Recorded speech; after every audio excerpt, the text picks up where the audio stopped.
The world is still at odds, fighting with an unfamiliar enemy. Even though it has been a horrible year for a lot of companies around the world, the fact of the matter is investors and shareholders are still looking for a return on their investment. So at this point, what is the best course of action to follow? Experts say there are actually principles that corporate leaders can adopt to ensure that they thrive even during a pandemic. Our guest, Marc Effron, is the president of the Talent Strategy Group, whom we've been in conversation with in a previous episode about a plan most organizations and corporations can adopt to thrive through talent in the next year. In spite of the devastating consequences of COVID-19, Marc shares that through four proven principles, which are goal setting, filling most critical roles with the most capable staff, identifying differential behavior, and making leaders actively manage performance, they can survive. We continue our conversation with Marc, who joins us via Skype in New York, United States of America. Let's start with great managers understand that higher quality talent will deliver better results. So back to the point we talked about with 90th percentile talent in your key roles. Great managers understand their primary job is to get the best results from their talent, and that starts with having the highest quality talent in key roles. So a great leader should be focused on, one, do I have the absolute best talent in my key roles? Do I have clear goals for all of them? So do all of them know the three things that matter most? And to what we were just talking about, am I actively managing those leaders right now on a weekly, daily basis to ensure that they're delivering what they need to deliver? The bad news is probably 20% of the people in any company could easily be replaced with higher performers. I'll just make that very direct statement. Now, if you have an incredibly high-performing company, fine. Most companies are not incredibly high-performing. So the first step I would suggest is, how many people can you bring along on the journey? How many people are you confident that, yes, they're going to be at least 60th percentile performers going forward? For everyone else, take a look at them and say, are they really the best talent I can get right now? If I went out to the marketplace, could I find better talent at the same price? So let's say you're paying me $100,000 US. And you say, well, that's okay. But then someone comes to you and says, hey, let me tell you about Susan. Susan also costs $100,000, but she's brilliant. She'll perform 100% better than Marc.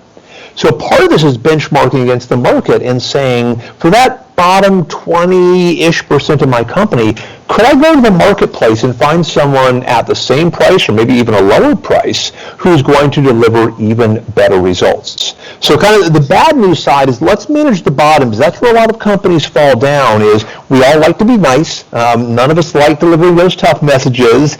In some companies there are statutory regulations as well that limit what we can do. But it can often be that bottom 20% that drags down the upper 80%. So for that bottom 20, let's go back to our benchmarking conversation. Let's benchmark and see if we could do better. For some of those people, let's say half of them, we should be able to bring up to the 50th percentile with clear goals and with good management and having them in the right job. Let's say we can take half of that group.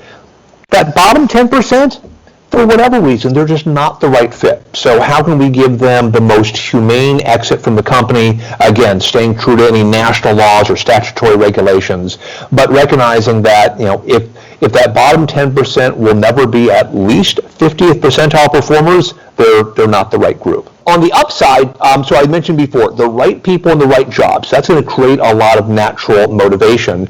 But also, what do people care about? They care about having pride in their company.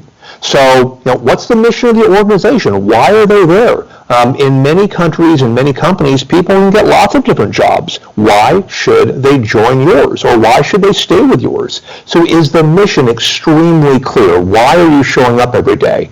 And that mission doesn't need to be, we're going to save the world. If that's a mission, that's cool. But, even if you work in a shoe company and your job is to make people's feet more comfortable, that's a cool mission. Absolutely nothing wrong with that. But are people connecting to that mission? I think that's step one. Everyone also wants to feel that they can grow and develop.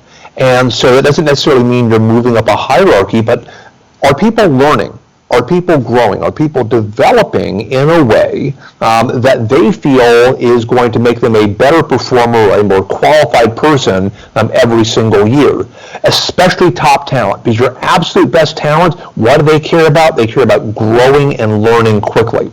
And so I think the second piece that can help ensure everybody is engaged in high performing is they see a clear path to development. They understand that they have an opportunity to grow. It might not be the exact same opportunity for everyone. Let's say that you're a high potential, average performer. You might get more opportunities than I do.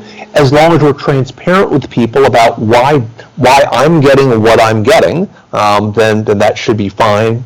And third thing is just good general management. The best research says if you believe you have a manager who cares about you, who is interested in you as a person, who is interested in your success, you're going to be a higher performer and more engaged.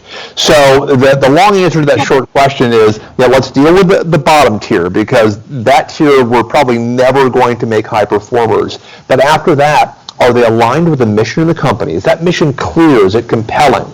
Are there great development opportunities? So do people show up saying, this is probably the best place I could be to learn and grow right now? And do they have a manager where they say, now I like this person, I feel they care about me.